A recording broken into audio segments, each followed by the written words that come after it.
A very welcome to all of you in this video lecture series by the Centralized School. My name is Himanshu Paliwal, and in this class we are going to continue our topic, the French Revolution. Okay. In the French Revolution, we have already stated the causes: social, economical, intellectual, and the political. Okay. Now we are going to go through the timeline.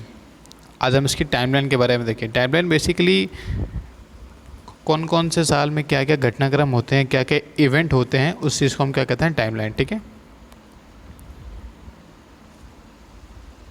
तो अगर हम timeline की बात करें, देखो मैंने आपको starting में बताया था कि जो रिवॉल्यूशन स्टार्ट माना जाता है वो 1789 से माना जाता है. ठीक है. सो 1789 में क्या होता है, स्टेट जनरल की मीटिंग होती है. स्टेट जनरल की मीटिंग क्या होती है मैं आपको नेक्स्ट स्लाइड में बताऊंगा. देन 89 से 91 में नेशनल असेंबली, 92 से 95 में लेजिस्लेटिव असेंबली. लेजिस्लेटिव असेंबली में जो ज़्यादातर जो टाइम रहा उसको रिजीम ऑफ टेरर बोलते हैं. इसमें आतंकवाद की जो गतिविधियाँ है काफ़ी ज़्यादा हुई. 95 से 98 में डायरेक्टरी रूल और 99 में कू द सेट बाय नेपोलियन. इसको कूप नहीं पढ़ते, इसको कू पढ़ते. कू मतलब होता है तख्ता पलट, मतलब आपकी जो गवर्नमेंट है अभी उसको आप तख्ता पलट करके, मतलब आप उसको हटा के खुद जाके गद्दे पे बैठ जाओ, उसको बोलते हैं कू. ठीक है. सो फर्स्ट स्टार्ट करते हैं state general meeting. State general मतलब आप एक तरीके से इसको पार्लियामेंट मान सकते हो. जो इंडियन पार्लियामेंट है उसी तरीके से एक मीटिंग होती है 5 मई ऑफ 1789 को. ठीक है.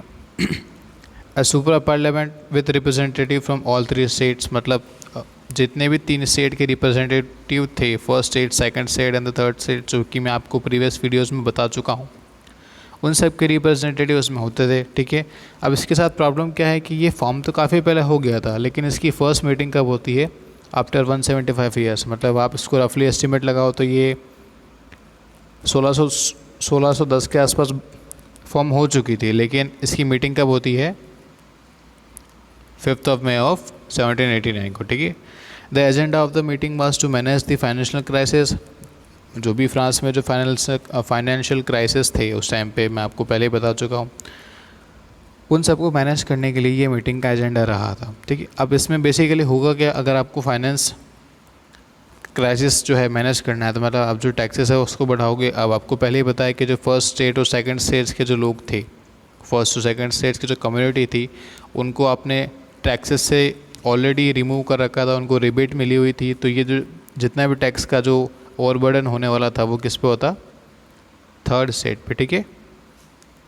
अब ये डेलीगेट्स की जो नंबर्स है उसको ध्यान से देखना. जैसे इसमें लिखा हुआ 300 + 300 + 600. ठीक है. ये डेलीगेट्स मतलब रिप्रेजेंटेटिव. जैसे अभी पार्लियामेंट में, संसद में जैसे सांसद बैठते हैं, ठीक है, MPs जितने आते हैं, मेंबर्स ऑफ पार्लियामेंट्स, तो हर एक एरिया को रिप्रेजेंट करते हैं. ठीक है. तो जिसमें ये 300 जो हैं ये सारे किसके थे, फर्स्ट स्टेट के. ये 300 किसके हैं, सेकंड स्टेट के. और ये जो 600 हैं वो किसके, थर्ड स्टेट के. जो स्टेट्स डिवीज़न हमने पहले पढ़ा था सोशल सोसाइटी बेसिस पे, उसके रिप्रेजेंटेटिव थे. ठीक है.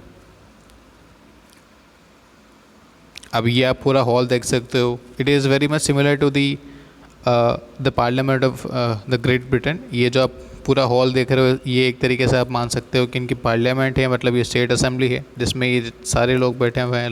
रफली आप कह सकते हो कि एटलीस्ट 1200 लोग तो इसमें बैठे होंगे, क्योंकि 1200 डेलीगेट्स मतलब 1200 रिप्रेजेंटेटिव तो है ही सही ना, तो कम से कम उतने तो होंगे ही सही. फिर कुछ ऑब्जर्वर्स भी होंगे. ठीक है. तो इसमें जितने भी डेलीगेट्स हैं ये सब इसमें आपको शो हो जाएंगे. अब जो स्टेट जनरल की जो मीटिंग होती है, मतलब जो पार्लियामेंट्री समिट होता है, उसके क्या क्या प्रावधान निकले, उसके क्या क्या रिजल्ट्स आए, देखते हैं. फर्स्ट था the deadlock over voting rights. इसमें क्या था, देखो डेडलॉक का मतलब होता है कि अगर आप किसी से समझौता करना चाहते हो तो आपकी बात और उसकी बात आपस में कॉन्ट्राडिक्ट कर जाए, लेकिन कोई एक सहमति ना आ पाए, उसको क्या बोलते हैं, डेडलॉक वाली कंडीशन.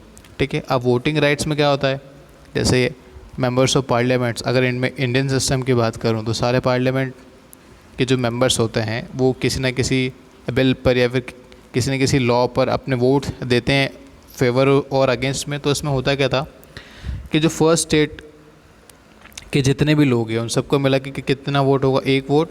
ठीक है. और सेकंड स्टेट का कितना मिला के होगा, 1 वोट. सॉरी, ये भी एक ही वोट है. ठीक है. मतलब फर्स्ट स्टेट का 1 वोट, सेकंड स्टेट का भी एक ही वोट और थर्ड स्टेट का भी एक ही वोट। अब देखो थर्ड स्टेट में है तो लोग 600 है ना, 600 है, लेकिन वोट कितना काउंट होगा, ओनली एक। अब आप देखो अगर फर्स्ट स्टेट और सेकंड स्टेट को मिलके कोई लॉ पास करवाना है तो काफ़ी इजीली करवा लेंगे, क्योंकि मेजोरिटी 1+1 इनके पास हो जाएगी, ठीक है। सो ज़्यादातर टाइम कोई भी लॉ अगर थर्ड स्टेट्स के अगेंस्ट लेकर आना होता था तो ये दोनों साथ हो जाते थे, ठीक है। अब इनको मेजोरिटी मिल जाएगी तो ये बिल जो है वो ऑब्वियसली पास हो जाएगा। अब इसके विरोध में, इसके अगेंस्ट में जो थर्ड स्टेट्स थी उसने क्या करा, the third says declared itself a national assembly. उन्होंने क्या करा, अपने आप को एक नेशनल असेंबली डिक्लेयर कर दिया। अब इसका मतलब क्या होता है मैं आपको अगले स्लाइड्स में बताऊंगा, ठीक है। फिर मीटिंग्स के एक दिन क्या होता है, लुई 16 क्या करते हैं, जो मेन हॉल है, ये जो मेन हॉल है मैंने जिसका अभी आपको फ़ोटो बताया, इसके बाहर क्या कर देते हैं, नेशनल असेंबली मतलब जो थर्ड स्टेट के जो लोग हैं इनको क्या कर देते हैं, बाहर बंद कर देते हैं, मतलब इनको अंदर नहीं आने देते हैं, ठीक है। मतलब अंदर मीटिंग तो चल रही है लेकिन जितने भी थर्ड स्टेट्स के जो लोग हैं उनको अंदर नहीं आने दिया जाता था, ठीक है। सो अब जितने भी थर्ड स्टेट्स, अब मैं थर्ड स्टेट नहीं बोल के इसको क्या बोलूँगा, national assembly, because they have declared itself a national assembly, ठीक है। सो जितने भी नेशनल असेंबली के जो लोग थे उन्होंने क्या करते हैं, बाहर एक टेनिस कोर्ट होता है उस पर जाके शपथ लेते हैं। ओथ मतलब होता है शपथ ग्रहण करते हैं, not to be disband until the constitution is in place. ये शपथ लेते हैं कि हम तब तक नहीं रुकेंगे, हम तब तक अपनी नेशनल असेंबली को भंग नहीं करेंगे जब तक एक संविधान, कॉन्स्टिट्यूशन आ नहीं जाता और एक कॉन्स्टिट्यूशन की स्थापना नहीं हो पाती, ठीक है। तो ये 4 पॉइंट्स आपको ध्यान रखने, ये चारों पॉइंट्स जो है स्टेट जनरल की जो मीटिंग्स थी उससे रिलेटेड है, ठीक है। अब आप एक चीज़ ध्यान रखना, मैंने यहाँ पे 5 मई लिखा हुआ है लेकिन सिर्फ एक दिन का घटनाक्रम नहीं है, इसको होने में टाइम लगता है। तो ये 5 मई जो फर्स्ट डेट की जो मीटिंग थी उसके बाद का सारा घटनाक्रम है, ठीक है।